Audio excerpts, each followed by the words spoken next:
여러분의 아침을 함께합니다.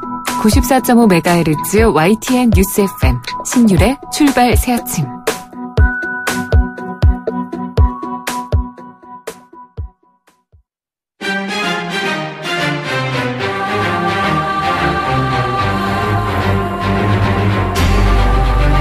매일 아침을 뉴스로 깨웁니다. 신율의 출발 새 아침. 이제 11월이 얼마 남지 않았죠. 잠시 후면 이제 11월이 되는데 이런 걸 보면 그야말로 한 해를 정리해야 하는 시기가 오고 있다, 이런 걸 알 수 있습니다.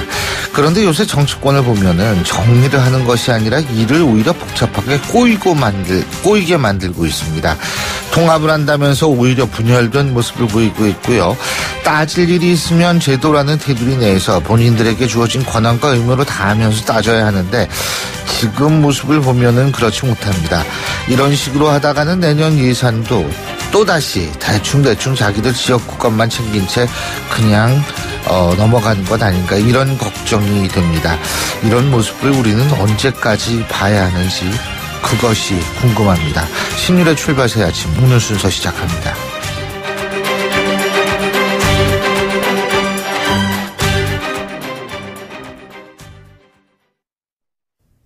YTN 라디오 신율의 출발 새 아침.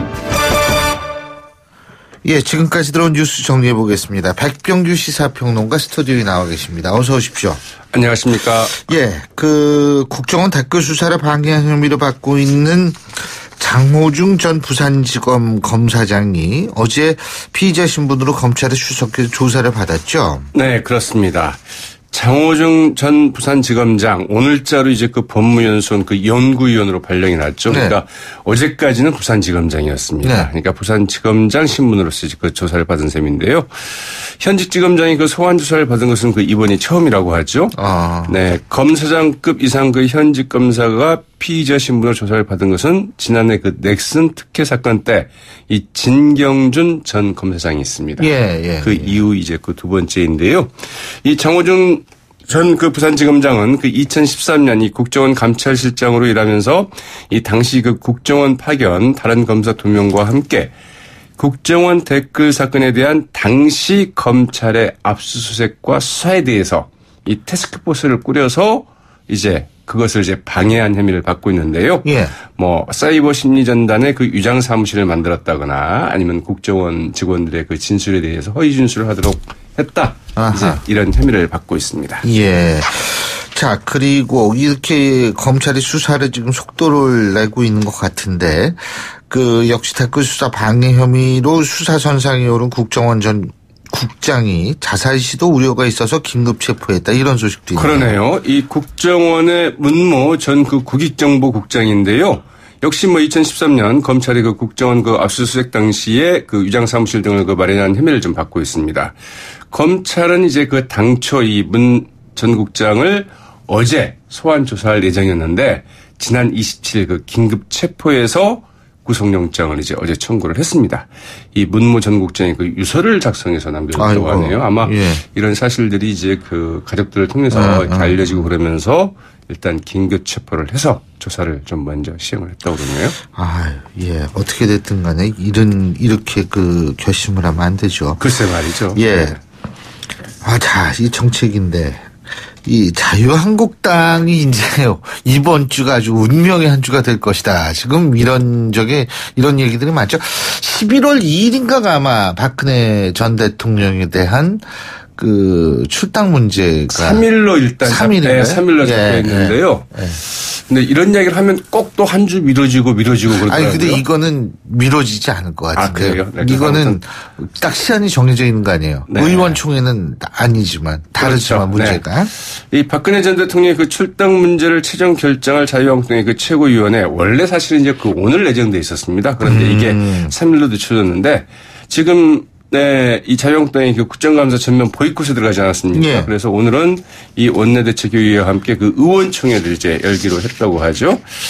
자, 그런데 이제 오늘 잡혀있던 게 이제 3일로 늦춰진 것은 그만큼 자유한국당 내부 사정이 좀 복잡하다. 이런 그 반증이기도 할 터인데 과연 3일 개최되는 최고위원회에서 박근혜 전 대통령의 그 출당 문제가 말끔하게 최종 처리될 수 있을지 여부가 주목이 되고요.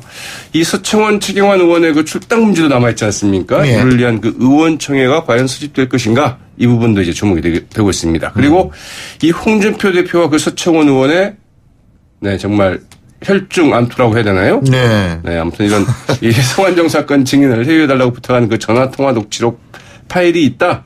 그 공개 여부도 주목이 되고 있는데, 네, 엊그제였죠. 그 방미 일정을 마치고 이 인천국제공항으로 도착한 홍준표 대표 일성으로 이 8선이나 되신 분이 그런 협박이나 하느냐. 녹취록이 있다면 한번 까보라. 이렇게 얘기를 했고요.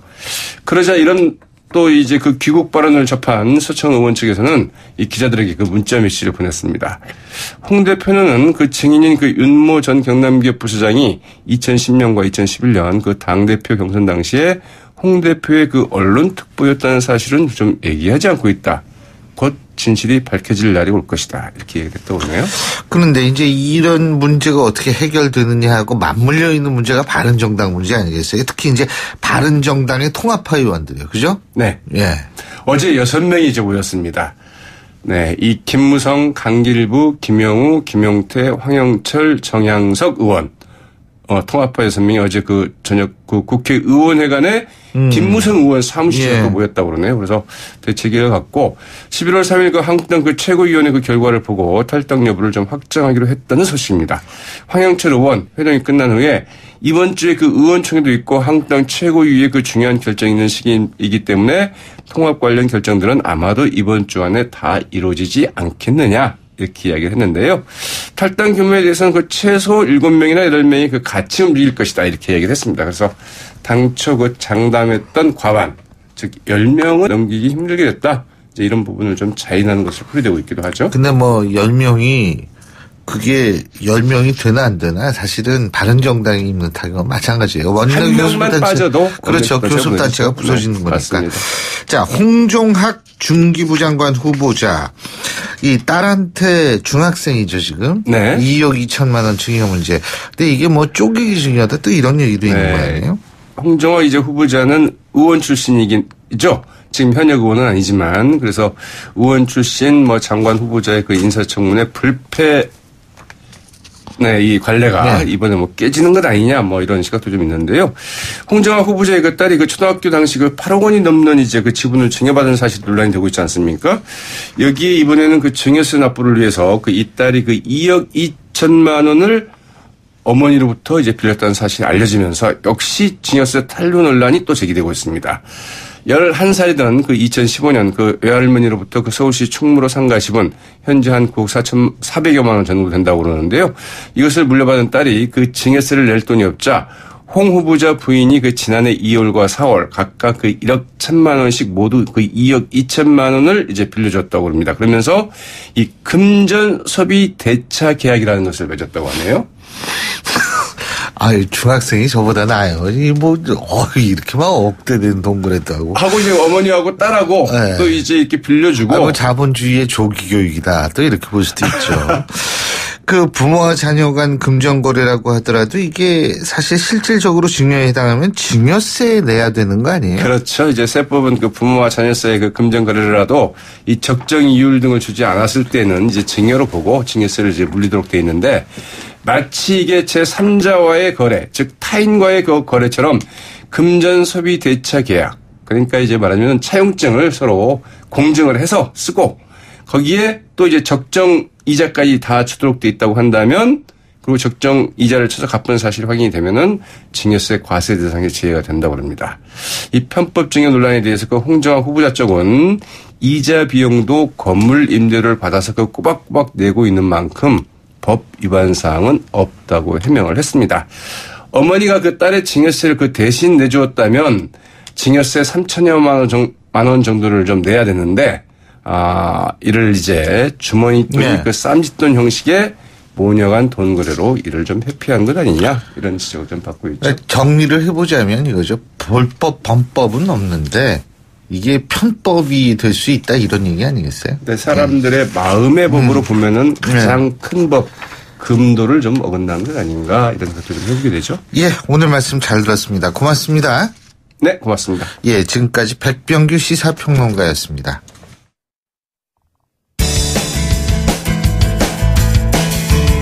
여러분은 지금 FM 94.5MHz로 방송되고 있는 신율의 출발 새 아침을 듣고 계십니다. 의견 주실 분은 짧은 문자 50원, 긴 문자 100원의 이용료가 드는 휴대전화 문자메시지 우물정 0945번으로 의견 남기실 수 있습니다.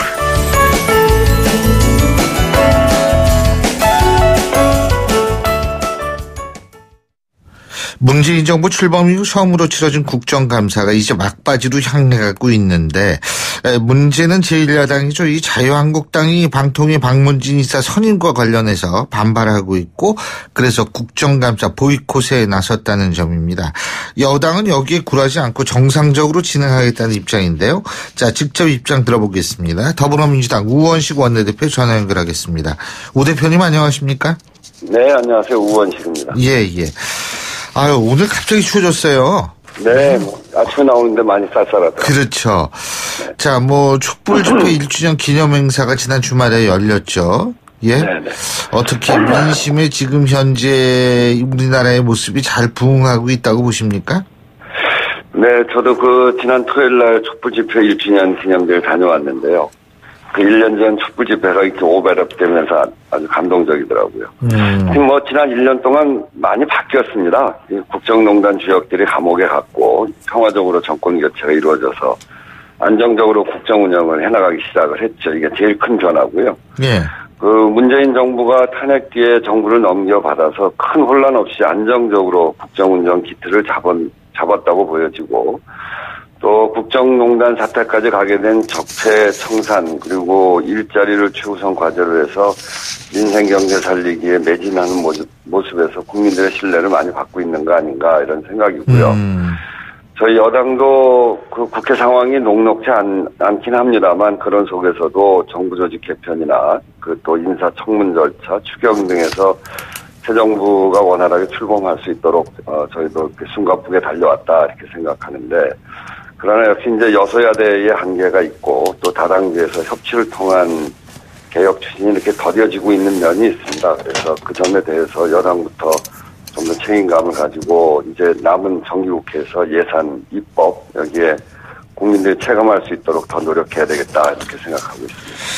예, 안철수 대표는 촛불 정신을 독점하려 하고 독선으로 내달리는 세력 때문에 사회 변혁의 열망이 여전하다 이런 얘기를 한 것 같더라고요. 예? 네. 이게 야당 대표이기 때문에 한 얘기일까요? 진짜 그렇다고 생각한다고 보십니까?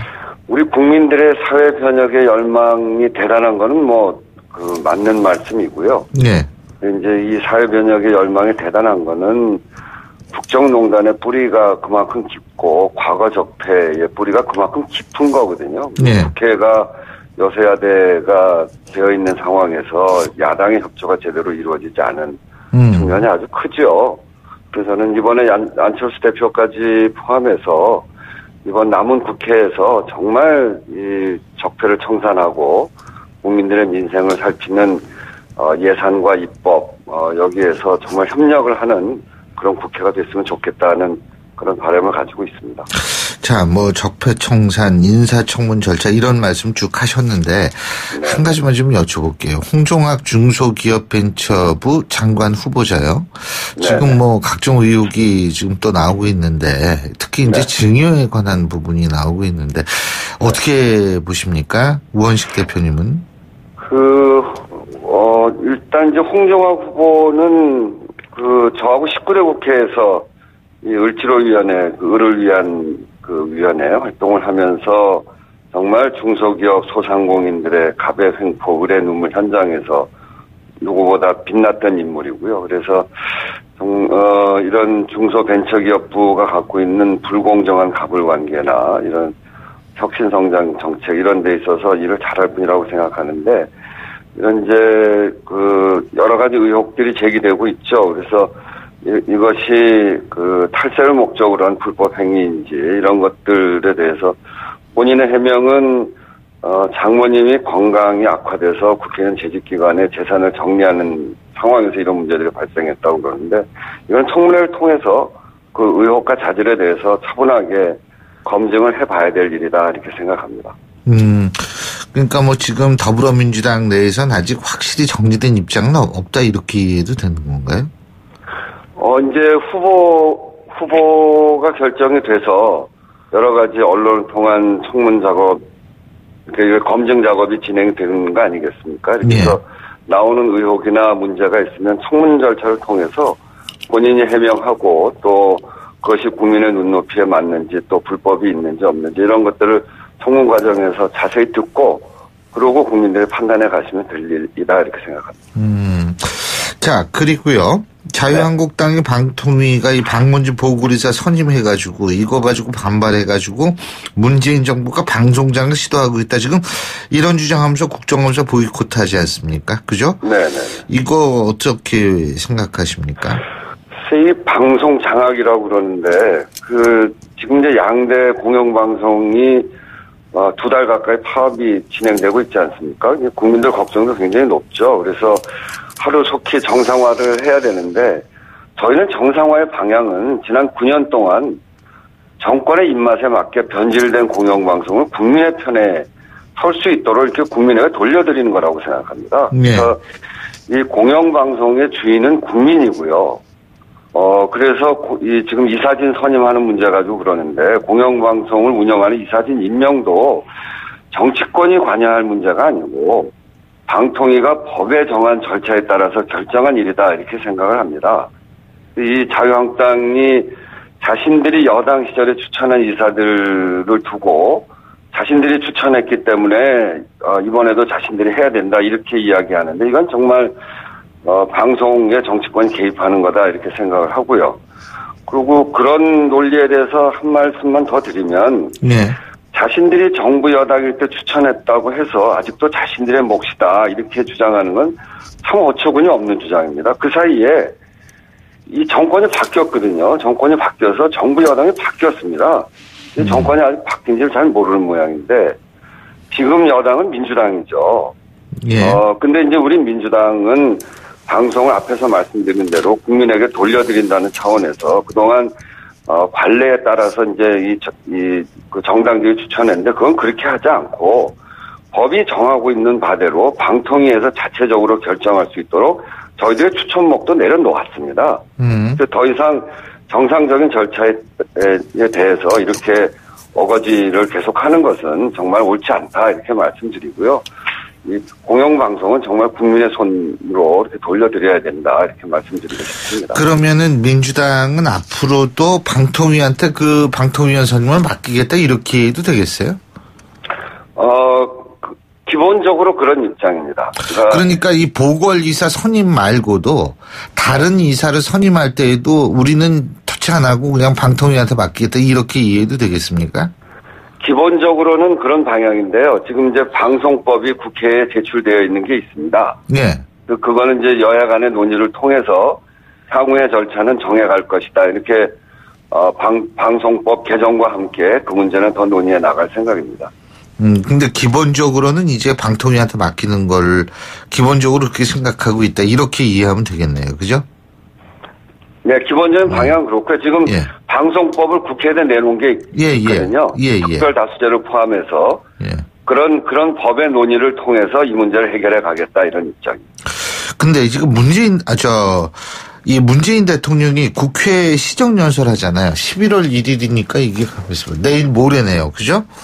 네. 근데 그리고 또 8일에는 트럼프 대통령이 우리나라에 와서 국회에서 이제 연설을 하고요. 근데 자유한국당이 이때까지 보이콧할 거라고 보십니까? 글쎄, 그거는 자유한국당이 판단할 거니까요. 물론 그렇죠. 네, 저희들이 뭐라고 이야기. 이때까지는 안 가겠다는 분석이 많거든요. 글쎄, 그걸 뭐 여당 원내대표인 제가 분석을 해서 내놓기는 어렵고요. 네. 그렇죠. 근데 이게 언제까지 될 보이콧이 이어갈지는 모르겠습니다만, 자유한국당이 보이콧 이렇게 이어가면은 이 국회 이게 어떻게 앞으로 될지 특히 이제 예산도 지금 남아있잖아요. 지금 이제 국정감사지 않습니까? 국감도 국정감사는 국회의원 그리고 국회의 기본적인 책무죠.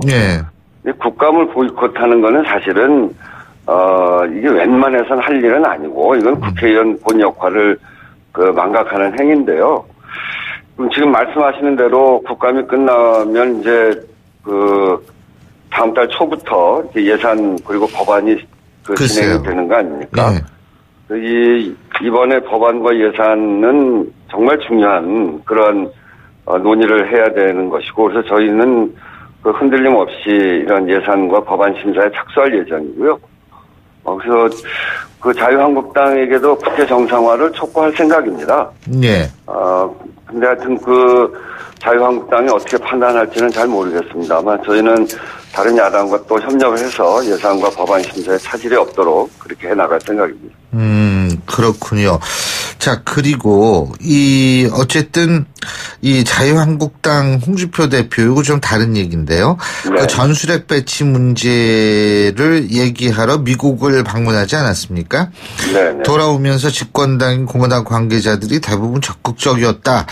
트럼프 대통령이 이번 주 아시아 지역 순방 때 어떤 메시지가 나올지 한번 지켜보겠다, 이런 얘기를 하는데 이 부분은 어떻게 보십니까?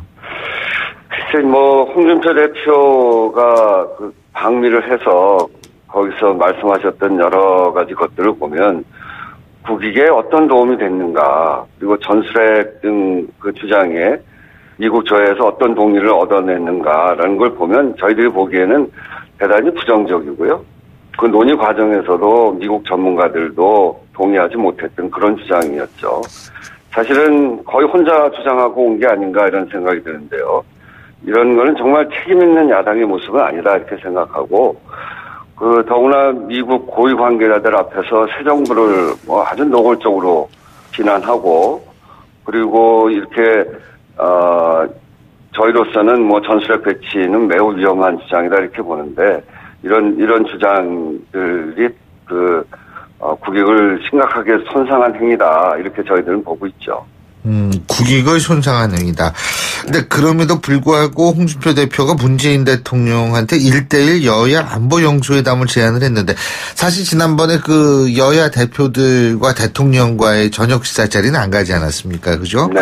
근데 어떻게 보십니까? 이 1대1 안보 영수회담 제안에 대해서는? 글쎄, 지난번에 여야 안보 영수회담은 안철수 대표도 그렇고 홍준표 대표도 그렇고 그런 제안들이 있어서 한 건데, 그때는 불참하다가 또 이렇게 1대1로 제안하는 건 무슨 의도인지 잘 모르겠습니다. 이게 다른 당과의 형평성도 있는데 이렇게 1대1로 단독 영수회담을 하자고 한 것이 맞는 것인지 우선 말씀드리지 않을 수 없고요. 홍 대표님의 존재감을 과시하기 위한 제안이라면 저는 이건 잘못된 판단이다 이렇게 생각하고, 저는 이 현 정부에 대해서 미국까지 가서 무슨 친북 좌파다 이렇게까지 이야기를 하시고 그랬는데, 이 영수회담 제안하기 전에 먼저 이런 부분부터 좀 사과하시는 게 먼저 아닌가, 이런 말씀 드리고 싶습니다. 예. 지금 정우택 원내대표하고는 자주 가끔 보세요? 네, 그렇죠. 어쨌든 정우택 원내대표는 자유한국당 원내대표이고 제1야당의 원내대표이기 때문에 이러저러한 상의도 하고 전화통화도 하고 그러는데, 워낙 입장 차이가 커서 서로 이렇게 접점을 잘 찾지 못하고 있습니다. 언제쯤 들어올 건지도 물어보셨을 거 아니에요? 그래서 제가 전화를 한번 했는데 네.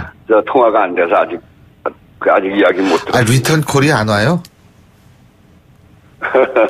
그건 또 원내대표들끼리 하는 이야기니까. 예. 한번 전화 드렸는데 아직 통화는 못했어요. 알겠습니다. 예, 오늘 말씀 잘 들었습니다. 고맙습니다. 네. 감사합니다. 예. 지금까지 더불어민주당 우원식 원내대표였고요. 신율의 출발 새 아침 1부 순서 여기서 줄입니다. 잠시 뒤 2부에서 뵙겠습니다. 소통의 아침을 여는 공정한 목소리, 신율의 출발 새 아침. 신율의 출발 새 아침 2부 순서, 먼저 광고부터 듣겠습니다. YTN 라디오 신율의 출발 새 아침. 우리의 가슴 아픈 역사, 일본군 위안부 피해 역사를 기억하고 되새기기 위해서 지난해 여름에 일본군 위안부 기록물을 유네스코 세계 기록유산에 등재 신청을 했는데요. 안타깝게도 등재가 보류될 것으로 보인다. 이런 전망이 나왔습니다. 그동안 일본이 위안부 기록물 등재를 막기 위해서 온갖 외교전을 펼쳐왔기 때문에 일본의 로비가 등재에 가장 큰 걸림돌이 될 것이다. 이런 전망이 있었는데요. 유네스코 세계기록 유산 등재에는 관련 자료가 등재 여부를 결정짓는 큰 영향력을 가진다고 하는데 이 위안부 기록물과 관련해서 꾸준히 자료 제공을 해오신 분이죠. 세종대학교 독도종합연구소 호사카 유지 교수 전화 연결해서 입장 들어보겠습니다. 교수님 안녕하세요. 예, 안녕하십니까. 예. 우리가 유네스코 세계기록 유산에 등재하려고 했던 네. 일본군 위안부 기록물 이거요. 이게 어떤 네. 자료인지부터 설명해 주시겠습니까? 예, 이것은 특히 우리 자료는 위안부 피해자 할머니들의 증언하고요. 그리고 그분들이 그린 그림이라든가 그런 것들이 포함되어 있고요. 네. 전체적으로는 한증일 8개 단체가 총 2,700점 정도를 그거는 일본군의 공식 자료라든가 일본 정부의 공식 문서도 다 포함되어 있는 것을 이게 등록하려고 이거 함께 하는 것입니다. 예. 근데 이게 지금 보류될 것이다. 이런 전망. 이거 네. 얘기 들어보셨어요? 예. 그래서 10월 26일이죠. 유네스코 국제자문위원회는 비공식 회의에서 당사자 간 이견이 있는 안건의 경우 등록에 대해서 판단을 보류한다고 결정한 것입니다. 예. 네, 여기서 중요한 것은요. 예. 한국에서 약간 보도가 되어 있지 않는 부분인데, 예. 이번에 보류된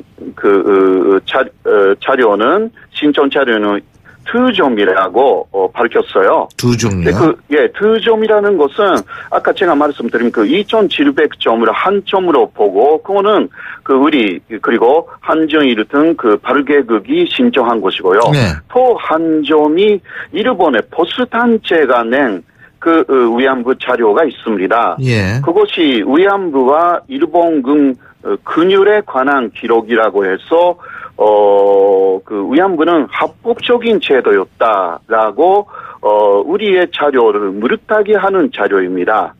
이것이 대립되어 있는 것입니다.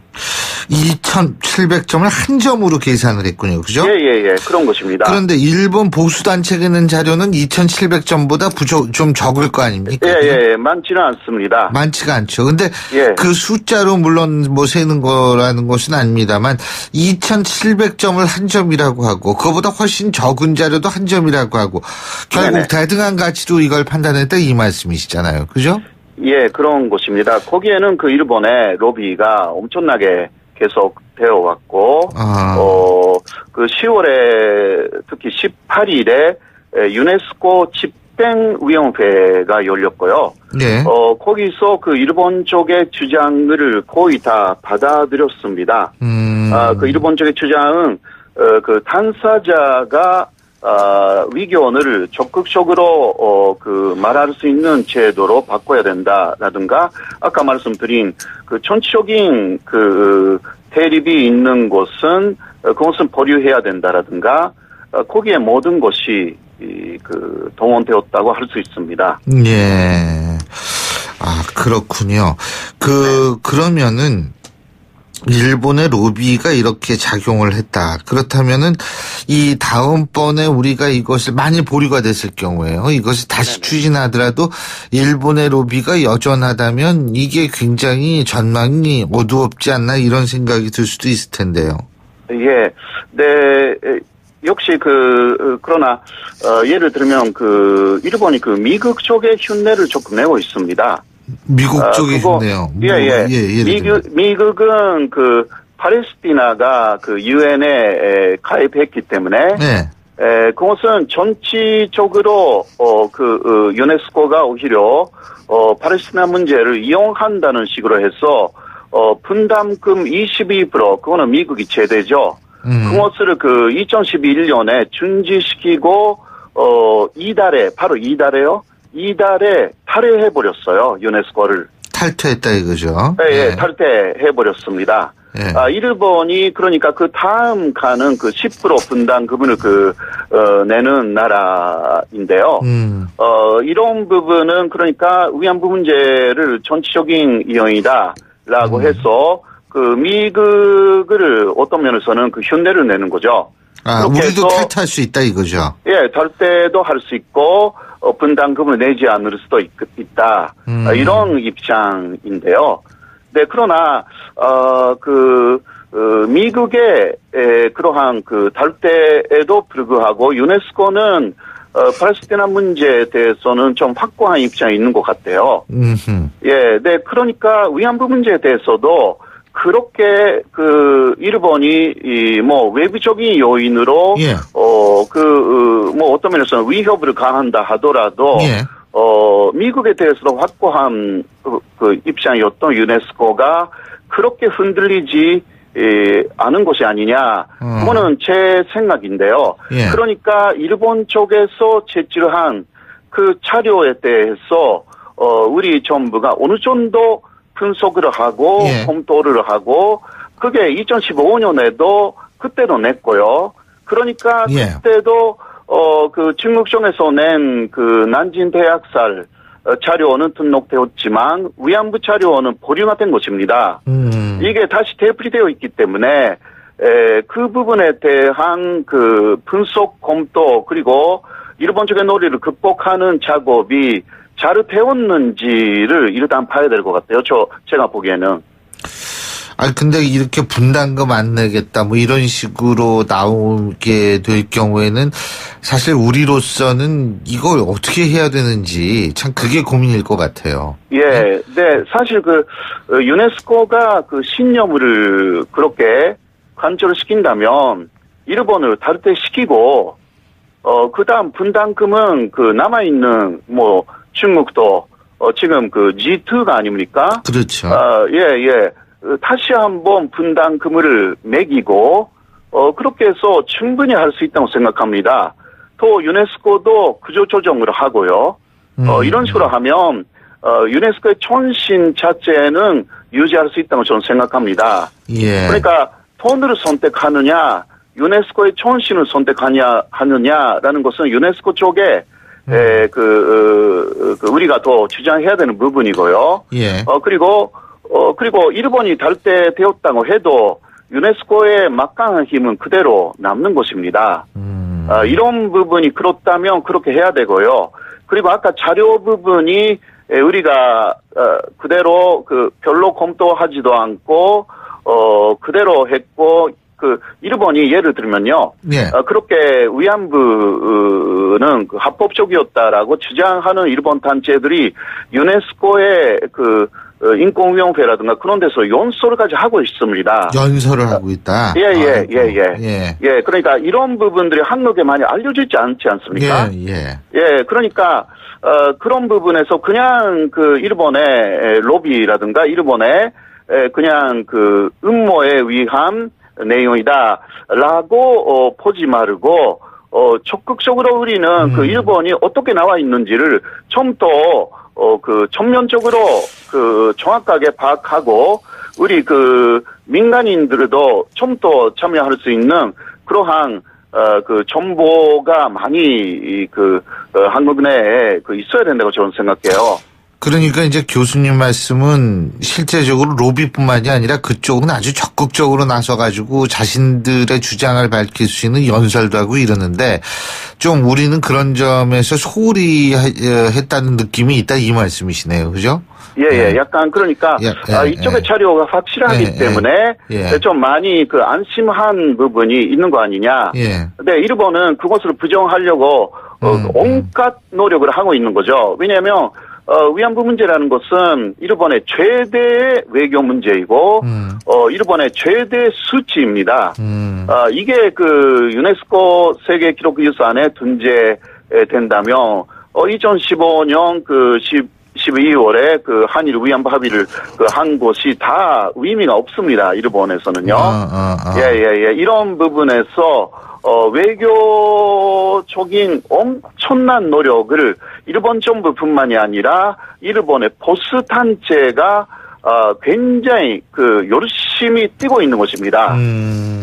그러니까, 네, 그것은 돈 문제뿐만이 아니라 논리적인 그러니까 부정적인 위안부가 선노예가 아니라 굉장히 합법적인 제도였기 때문에 일본의 법적 책임은 전혀 없다라는 알겠습니다. 그러한 내용을 논리적으로 말이 안 되는 이야기지만 만들어가지고 하고 있는 활동에 대해서 우리가 어느 정도 더 적극적으로 해서 그것을 막으려고 해왔는가라는 게 중요합니다. 오늘 말씀 여기까지 듣겠습니다. 고맙습니다. 네, 감사합니다. 지금까지 세종대학교 호사카 유지 교수였습니다. 잠시 뒤 3부에서 뵙겠습니다.